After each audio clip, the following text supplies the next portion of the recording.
안녕하세요. 오늘 여러분과 함께 아주 중요한 의학 연구 결과를 좀 깊이 들여다볼까 하는데요. New England Journal of Medicine에 발표된 FLAR2 임상시험 결과입니다. EGFR 유전자 변이가 있는 진행성 비소세포 폐암 환자분들, 이분들의 첫 치료에 대한 이야기죠. 네, 맞습니다. 그래서 이번 시간 목표는 이거예요. 지금 표준 치료가 오시머티닙이라는 3세대 표적 치료제인데 여기에 항암화학 요법을 같이 쓰는 게 과연 더 좋을까?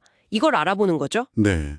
오시모티닙 자체는 이미 FLAR 연구라고 해서 이전 1세대 약보다는 훨씬 좋다는 게 증명됐었고요. 맞아요. 그럼 이번 FLAR2 연구는 뭘 더 알려주는지 바로 한번 파헤쳐보죠. 네. 이 FLAR2 연구는요. 3상 임상시험이고 여러 나라에서 같이 진행됐고 공개 표지, 무작위 배정 방식으로 진행됐습니다. 대상자는 이전에 치료받은 적 없는 EGFR 변이, 구체적으로는 엑손 19 결손이나 L858R 변이가 있는 진행성 비소세포 폐암 환자 557명이었고요. 557명이요. 꽤 큰 규모네요. 네, 그렇죠. 그래서 이분들을 딱 절반으로 나눠서 한 그룹은 오시모티닙만 쓰고 다른 그룹은 오시모티닙이랑 항암화학 요법, 그러니까 페메트렉세드의 시스플라틴이나 카보플라틴을 같이 썼습니다. 그리고 제일 중요하게 본 지표는 무진행 생존 기간, PFS라고 하죠. 암이 나빠지거나 사망하기까지 걸리는 시간을 본 거예요. 그래서 결과가 어땠나요? 제일 궁금한 부분인데요. 뭔가 좀 확 달라진 게 있었습니까? 결론부터 말씀드리면 오시모티닙의 항암화학 요법을 같이 쓴 그룹이 오시모티닙만 쓴 그룹보다 암 진행 없이 생존한 기간이 훨씬 길었습니다. 통계적으로도 아주 유의미하게 나왔고요. 훨씬 길었다고요? 네, 그 위험비 해저드 레시오라고 하죠. 그게 0.6이었어요. 0.6이요? 그게 어떤 의미인가요? 이 숫자가 1보다 작으면 위험이 낮다는 건데 0.6이라는 건 병용 그룹이 단독 그룹보다 질병이 진행하거나 사망할 위험이 약 38% 정도 낮아졌다는 뜻입니다. 와, 38% 위험 감소면 이건 정말 상당한데요. 그렇죠. 그럼 실제 기간으로 따지면 어느 정도 차이가 난 거예요? 네, 연구자들이 평가한 걸 기준으로 보면요. 병용 그룹의 무진행 생존 기간 중앙값이 25.5개월이었고요. 단독 그룹은 16.7개월이었습니다. 25.5개월 대 16.7개월. 계산해보면 대략 한 8.8개월 정도 차이네요. 맞습니다. 거의 9개월 가까이 차이가 나는 거죠. 폐암 치료에서 이 정도 기간은 정말 환자분들께 큰 의미가 있는 시간이라고 할 수 있습니다. 그렇겠네요. 그리고 이게 연구자들 평가뿐만 아니라 눈가림된 독립중앙검토, 그러니까 연구에 참여하지 않은 외부 전문가들이 다시 봐도 비슷하게 나왔어요. 거기는 9.5개월 차이로 나왔습니다. 아, 객관적으로 봐도 일관된 결과군요. 근데 이런 효과가 특정 환자들한테만 나타난 건 아니겠죠? 혹시 예후가 좀 안 좋다고 알려진 환자 그룹에서도 효과가 있었나요? 네, 아주 좋은 질문입니다. 이게 여러 하위 그룹 분석에서도 일관되게 효과가 나타났어요. 특히 말씀하신 것처럼 예후가 상대적으로 좀 안 좋다고 알려진 L852R 변이 환자분들이나 아니면 치료가 좀 까다로운 뇌전이가 있는 환자분들 있잖아요. 네, 뇌전이 환자분들 치료가 어렵다고 들었어요. 네, 맞아요. 그런데 이 환자분들에서도 병용요법의 이점이 뚜렷하게 확인됐다는 점이 상당히 중요합니다. 예를 들어서 뇌전이 환자만 놓고 보면요. 병용그룹의 무진행 생존기간 중앙값이 24.9개월이었어요. 근데 단독 그룹은 13.8개월이었거든요. 와, 뇌전이 환자에서는 차이가 훨씬 크네요. 24.9개월 대 13.8개월이면 거의 11개월 차인데요? 네, 그렇죠. 상당히 인상적인 결과라고 할 수 있습니다. 그렇군요. 그럼 암 크기가 줄어드는 반응률 같은 건 어땠어요?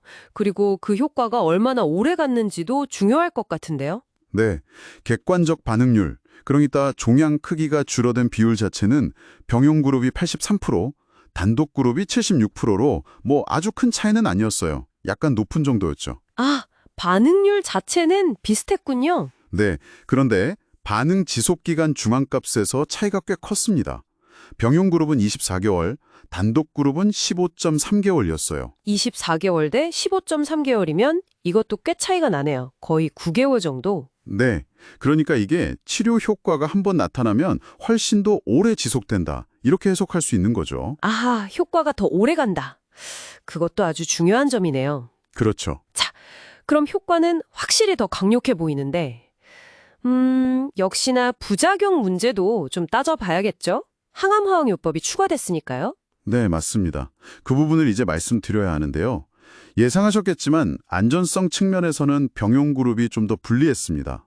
3등급 이상, 그러니까 좀 심각한 부작용 발생률을 보면요.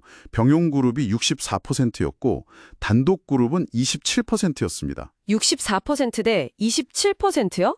와, 이건 차이가 꽤 크네요. 2배가 훨씬 넘는데요. 네, 상당히 차이나 나죠. 3등급 이상이면 환자분들이 실제로 겪는 어려움이 클 텐데요. 주로 어떤 종류의 부작용이었나요? 주로 항암화학요법들은 생기는 문제들이었어요. 예를 들면 빈혈이라든지 백혈구 중호중구가 감소하는 문제 같은 혈액학적 독성, 그리고 메스꺼움이나 식욕부진 같은 위장관계 부작용들이 대부분이었습니다. 아, 역시 항암화학요법 관련 부작용이군요. 네, 물론 환자분들이 겪는 불편함이 커지는 건 사실이지만 그래도 다행인 점은 이게 전혀 예상치 못한 새로운 종류의 부작용이 나타난 건 아니라는 겁니다. 이미 오시머티닙이나 해당 항암화학요법에서 알려져 있던 부작용 프로파일과 거의 일치했고 관리가 가능한 수준이었다는 거죠. 그렇군요. 새로운 위험 신호는 없었다는 말씀이시죠? 자, 그럼 한번 정리를 해보면 오시머티닙에 항암화학요법을 추가하면 암 진행을 늦추는 효과는 확실히 더 좋다. 평균적으로 한 9개월 정도 더 늦춘다. 하지만 그 대가로 더 힘든 부작용을 감수해야 한다. 이런 거네요. 네, 정확합니다. 일종의 트레이드 오프, 관계가 있는 거죠. 이건 분명히 환자분들께 새로운 1차 치료 옵션이 될 수 있다는 중요한 결과 같은데요. 네, 그렇습니다. 다만 아직 전체 생존 기간, 그러니까 최종적으로 얼마나 더 오래 사시는지에 대한 데이터는 분석 중이라는 점도 기억해야 합니다. 지금 성숙도가 한 27% 정도밖에 안 돼서요. 아, 그렇군요. 전체 생존기간 결과는 아직 좀 더 기다려봐야 최종 결론을 내릴 수 있겠네요. 네, 맞습니다. 그리고 이 연구의 제한점도 몇 가지 짚어볼 필요가 있을 것 같아요. 네, 어떤 점들이 있을까요? 우선 아까 말씀드린 흔한 EGFR 변이, 즉 엑선 19 결손이나 L858R 환자만 대상으로 했다는 점이 있고요. 그리고 연구자와 환자 모두 어떤 치료를 받는지 알고 시작하는 공개 표지 방식이었다는 점, 또 아시아인이 아닌 다른 인종 그룹의 참여 비율이 상대적으로 좀 적었다는 점 등도 고려해야 합니다. 네, 그런 부분들도 감안해서 결과를 해석해야겠군요. 자, 여러분께 오늘 논의의 핵심 메시지를 다시 한번 강조하자면 이렇습니다. 플로라2 연구는 특정 유형의 진행성 폐암 환자에서 기존 표준 치료인 오시머티닙 단독요법보다 항암화학요법을 함께 쓰는 것이 암의 진행을 상당히 늦춘다는 강력한 증거를 제시했습니다. 하지만 더 강력한 효과만큼 더 많은 부작용을 동반하는 치료 전략이라는 점도 분명합니다. 네. 그래서 마지막으로 이런 질문을 한번 던져보고 싶습니다. 분명한 무진행 생존기간의 이득이 있고 또 확실히 증가하는 독성이 있고 아직 전체 생존기간 데이터는 불확실한 상황에서 실제 환자를 보는 의사와 또 치료를 받는 환자분은 개개인의 구체적인 상황, 예를 들면 전신 상태나 동반 질환, 또 삶에서 중요하게 생각하는 가치 같은 것들을 다 고려해서 어떻게 최적의 첫 치료법을 결정해야 할까요? 정말 중요한 질문이네요. 네. 그리고 현재 진행 중인 전체 생존기간 분석 결과나 아니면 이 연구에서 언급된 추가적인 바이오마커 연구 같은 것들이 앞으로 이 어려운 결정에 어떤 도움을 줄 수 있을지 한번 같이 고민해 볼 필요가 있겠습니다.